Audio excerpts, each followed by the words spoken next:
Hi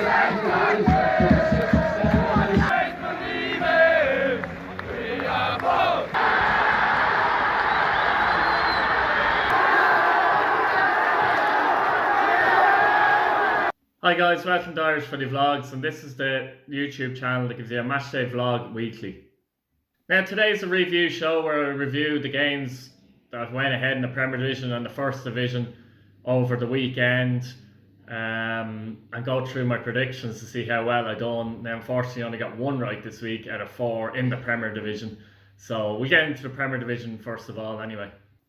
So I finished Derry City 2, Bohemians 0 at the Brandywell on Friday. Predicted 1-0 to Derry, so you know I got the win right, I suppose. And I just felt Derry would be well up for this game. They needed a win badly. I sensed to be a tough one for Bohemians. Stephen Mallon scored and Figueroa scored. Mallon scored a very good individual goal. It was amazing dribble. He beat a couple of Bows players to score. He gave Barker a serious time of it for Bowes at right back, and he was excellent by all accounts, Mallon. Figure got the second in injury time, but they fully deserved to win. Figure was actually on the bench, came on as a sub. Harkin was on the bench as well, so interesting choices by Declan Devine in that game. But they got the job done, and it was a match they needed to win badly. The 48% of the possession, Derry, whereas Bowes at 52%. 10 shots to Derry, 2 to Bowes, 3 on target for Derry and none for Bowes. Obviously 2 went in for Derry, so that gets them off the mark in terms of wins. They're now on 4 points. Bohemians still on 6, so a mixed start for Bowes, and Derry will be looking at things a lot happier now. So yeah, good win for Derry City at the Brandywell. Bohemians a bit disappointed. They didn't really get into the game at all. They went with Barker right back ahead of lines, which was interesting, but as I said, Barker did struggle in the game. Mallon gave him a lot of problems, and Derry off the mark, good for them. Now another team are off the mark are Cork City after they got their first win of the season at Turner's Cross on Friday with a hard-earned 1-0 win at home to Finn Harps at Turner's Cross. Not only is it their first 3 points of the season, but it's their first actual points of the season and the first goal of the season too. So they'll be delighted with that. It was a big win because Harps have started the season quite well, to be fair. But they're on 4 points, Cork are on 3 now. They had a situation where Boston got injured right before half time and McNulty had to come on. It was actually Finn Harps scored a goal, but it was disallowed, rightfully so, because it was now, there's no doubt the Finn Harps players going in for the ball. It's one of those collisions with the keeper and the keeper gets injured, and really have to protect the keeper in those situations, I believe. So I think it was a fair call to cancel the goal, essentially.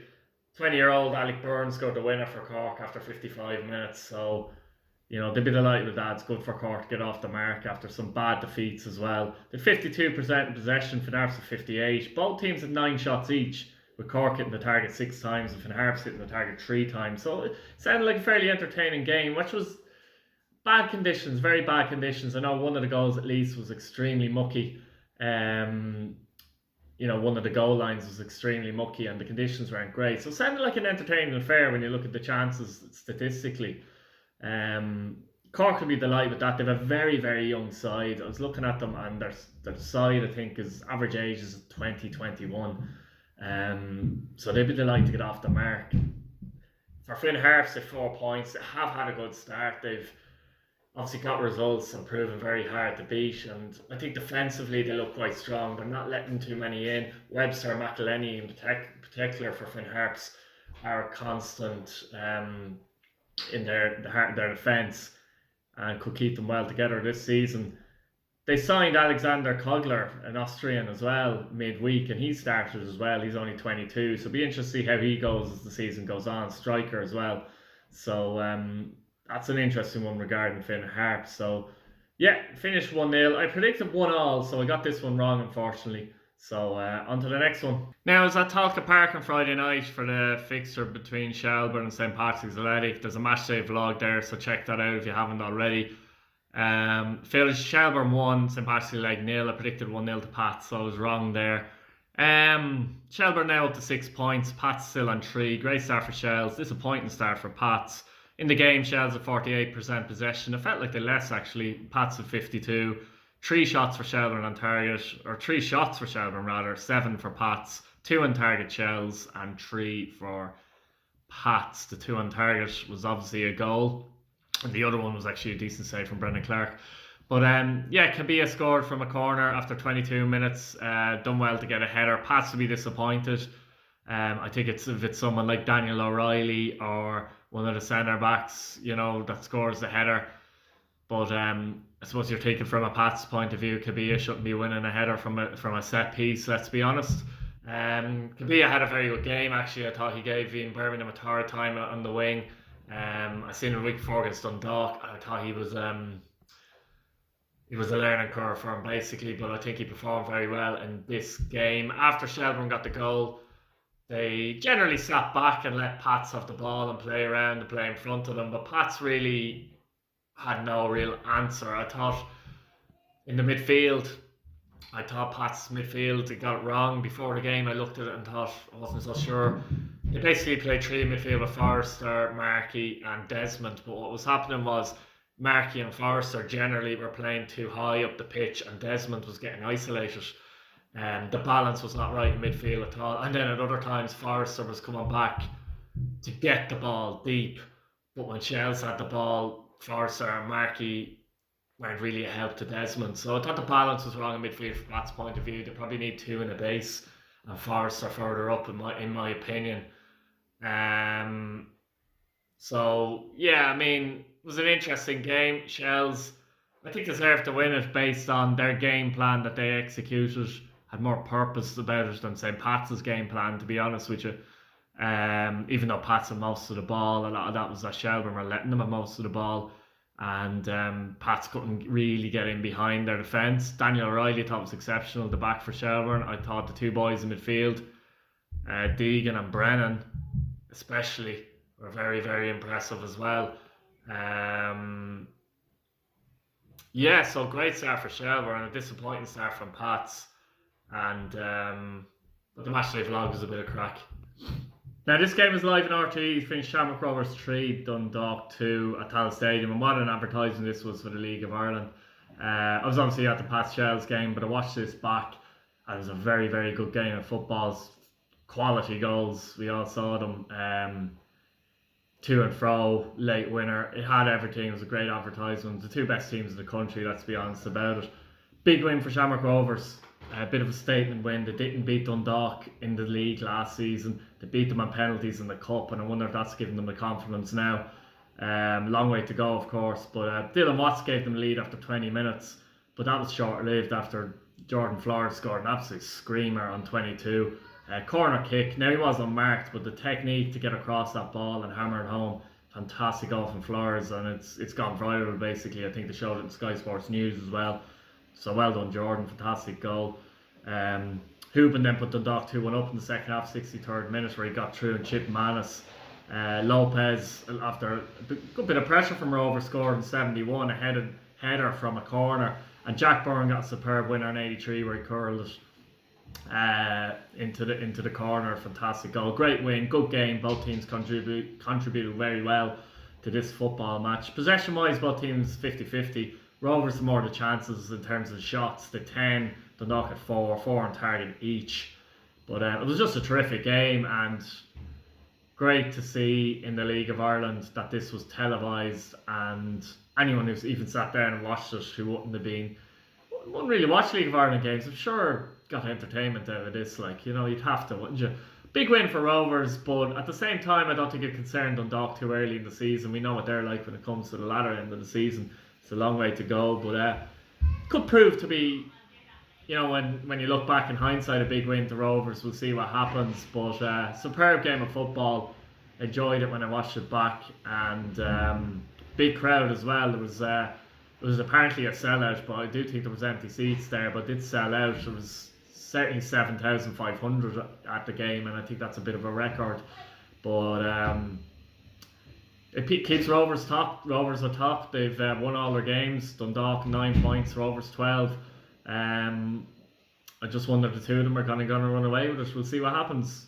Right, that's it for the Premier Division, lads. On to the First Division now. On to the First Division. The first match I'm going to talk about is Athlone Town and Cabinteely. Finished Athlone 1, Cabinteely 3. I predicted 2-0, so I got the margin right there as well.